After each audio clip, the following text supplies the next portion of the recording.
Hello friends, आज की इस वीडियो में हम बात करने वाले हैं नूरजहाँ और अकबर के बीच क्या इनके बीच क्या दुश्मनी चलती थी और किस वजह से अकबर नूरजहाँ के ख़िलाफ़ रहता था। आइए इसके बारे में चर्चा करते हैं। नूरजहाँ एक ऐसी महारानी थी जिसके बारे में आज भी चर्चा की जाती है, लेकिन बताते चलें कि मेहरुन्निसा उनके नाम से ये प्रचलित थी। मुग़ल बादशाह जहांगीर की पत्नी माना जाता था इनको, लेकिन इसी कारण अकबर इसके ख़िलाफ़ रहता था क्योंकि ये जहांगीर से शादी करना चाहती थी, लेकिन अकबर इनके बीच की राड़ बना हुआ था। तो ऐसा बताया जाता है कि अकबर ने इनकी शादी होने से बिल्कुल साफ मना कर दिया था और इनके बीच में जो मैटर था उसको ख़त्म करना चाहता था। लेकिन बताते चले मुग़ल बादशाह जहांगीर जो थे वो पूरे पक्के पर थे कि अपनी शादी करूँगा तो सिर्फ नूरजहाँ से ही करूँगा। और नूरजहाँ आने वाले टाइम में एक प्रभावशाली महारानी बनी, जिसके बारे में ये बताया जाता है कि वह एक बुद्धिमान और सुंदर और राजनीतिक रूप से चतुर महिला थी।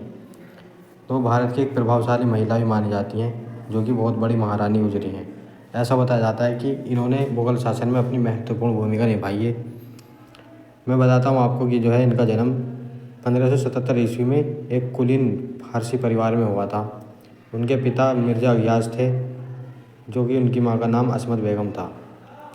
नूरजहाँ की शादी एक फ़ारसी सैनिक शेर अफ़गान से हुई थी, लेकिन उनकी मृत्यु के बाद वह जहांगीर से उनका निकाह हो गया था।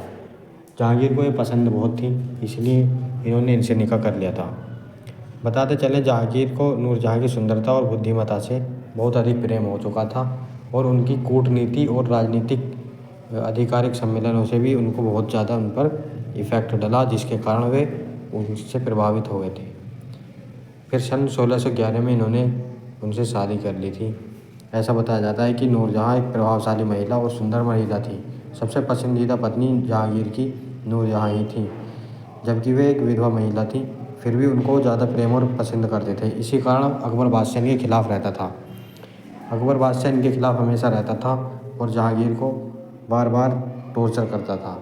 लेकिन बताते चलें उस पर बहुत प्रभाव रखती थी, जो कि एक योग्य सलाहकार थी और शाही मामलों में सक्रिय रूप से भाग लेती थी। ये बताया जाता है कि मुग़ल सम्राट अकबर बादशाह के बाद जो मुग़ल गुजरे हैं, तो जहांगीर के टाइम पर इन्होंने ही अपने सिक्कों को प्रचलित किया था, यानी कि इनका सिक्का चलता था उस टाइम।